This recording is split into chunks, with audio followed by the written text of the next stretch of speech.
বিদেশে এবং দেশের অভ্যন্তরে যারা সহযোগিতা কাজ করেছেন, যারা সশস্ত্র ছিলেন না কিন্তু কাজে যুক্ত ছিলেন, তারা সহযোগী মুক্তিযোদ্ধা হিসেবে ডেজিগনেট হবেন। এই ক্ষেত্রে কোনো বিষয়ে আমি সংজ্ঞাটা কি পুরোটা পড়ে দেব? সংজ্ঞাটা পড়ার পর ব্যাখ্যাটা একটু জানতে চাচ্ছি যে সংজ্ঞার মধ্যে শেখ মুজিবুর সহ যে এটা হচ্ছে এটা সঠিক নয়। সঠিক নয় এই অর্থে যে এখানে সুস্পষ্টভাবে লেখা আছে যে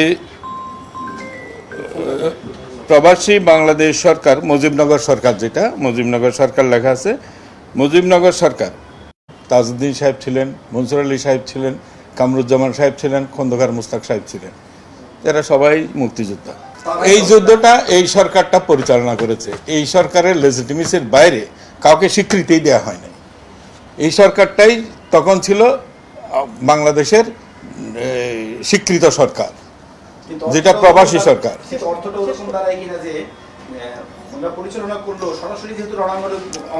এটা হয় নাই, কারণ রণাঙ্গনটা ওনারা পরিচালনা করেছেন। তাইলে তো একই কথা আপনি সেক্টর কমান্ডারদের ব্যাপারেও বলতে পারেন। তারা কি যুদ্ধ করে নাই? যুদ্ধ ডিজাইন করেছে, যুদ্ধে কারা যাবে না যাবে সেটা পরিচালনা করেছে। ঠিক একই রকমের মুজিবনগর সরকার তো পুরো যুদ্ধটা পরিচালনা করেছে। মুক্তিযোদ্ধাদের জন্য রেশন কোথা থেকে আসবে, অস্ত্র কোথা থেকে আসবে, কি এগুলি সব এই সরকার করছে না। তো ফলে এইটা তো ঐতিহাসিক সত্য যে এই সরকার পুরো যুদ্ধটা পরিচালনা করেছে। তো এটা কেমন করে ইতিহাস পরিবর্তন করা যায়? এটা একটা মিসলিডিং হয়েছে নিউজ। এটা আমার মনে হচ্ছে যেন এটা সত্য হয় নাই। আমরা তো এখানে সুস্পষ্টভাবেই বলা আছে, ওইটা মুজিবনগরের কর্মচারীরা, ওইখানে মুজিবনগর সরকারের অধীনে যে সমস্ত বেতনদারী কর্মচারীরা ছিল তাদেরকে বলা হয়েছে সহযোগী, সরকারকে বলা হয়নি। ওইটাই। আর এমপি এমএলএদের মধ্যেও যারা সশস্ত্রভাবে এসে যুদ্ধ করেছে তারাও মুক্তিযোদ্ধা। সর্বাঙ্গীনভাবে এইটাকে মর্যাদাশীল করা হয়েছে। এটা এই নয় যে যারা সহযোগী মুক্তিযোদ্ধা হবেন তারা মর্যাদা ক্ষুণ্ণ হয়েছে, এইটা মোটেও না। কারণ ওই অবদানও অসাধারণ এবং সেইভাবেই ওনাদেরকে সম্মানিত করা হচ্ছে। কে কী ধরনের ভূমিকাতে সেই সময় অংশগ্রহণ করেছিলেন। এই ক্ষেত্রে সুবিধাদি রাষ্ট্র কর্তৃক প্রদত্ত ভাতা ইত্যাদি নানান সুবিধার ক্ষেত্রেও কোনো বৈষম্য নাই, সবাই সমান। এরা সহযোগী, যারা যুদ্ধ করে নাই তারা কি করে হইতে পারে? এটা যারা মুক্তিযুদ্ধের কারণে ওই ভারতে গেছে, নানা রকমের কাজে তারা এনগেজ ছিল, সেখানে হয়তো সে কেউ স্বাধীন বাংলা বেতার কেন্দ্রে, তারপরে কূটনৈতিক এবং আদার অন্যান্য কাজে তারা ব্যস্ত ছিল, তারা সহযোগিতা করেছে। তারা তো রণাঙ্গনে এসে তো লড়াই করে নাই। আমি বলতে হচ্ছে মুক্তিযোদ্ধার সংগঠনগুলোর সাথে আমরা যখন অনেক কটা সিরিজ অনেক মিটিং করেছি এই সমস্ত সংগঠনগুলোর সাথে, তাদের সবারই দাবি এইটা শুধু আমরা নতুন করে প্রবর্তন করি নাই। এটা 72-তে ছিল, 72-এ ছিল, এই সেম এই যে সংজ্ঞাটা আমরা এখন দিলাম এইটা সেম ছিল।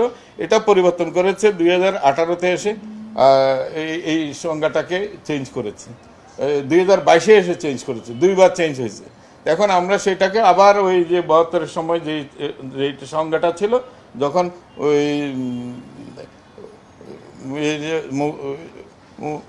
মুক্তিযোদ্ধাদের জন্য ট্রাস্ট গঠন করা হয়, কল্যাণ ট্রাস্ট, তখন এই সংজ্ঞাটা ওই মুক্তিযোদ্ধাদের দেওয়া হয়েছিল। সেই সংজ্ঞায় আবার এটা মূলত ফেরত যাওয়া, মানে ইতিহাসকে ইতিহাসের জায়গায় রাখা। এখন একটা লোক আমি দাবি করছি আমি মুক্তিযোদ্ধা, উনি দাবি করছেন উনি মুক্তিযোদ্ধা, কিন্তু শাশ্বতভাবে বাংলাদেশের সমস্ত মানুষ জানে যে মুক্তিযোদ্ধারা কারা। সহযোগী অর্থ এই নয় যে তাদের স্ট্যাটাস খর্ব করা হয়েছে, তাদেরকে ওই অবদানেই তাদেরকে স্বীকৃতি দেওয়া হচ্ছে যে উনি গান করেছেন। এটা কম গৌরবের ব্যাপার না তো।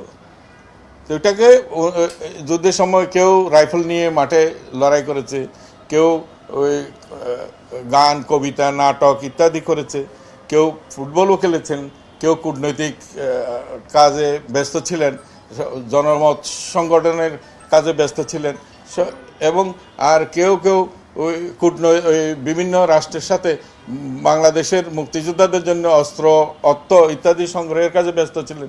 তারা সবাই সহযোগী।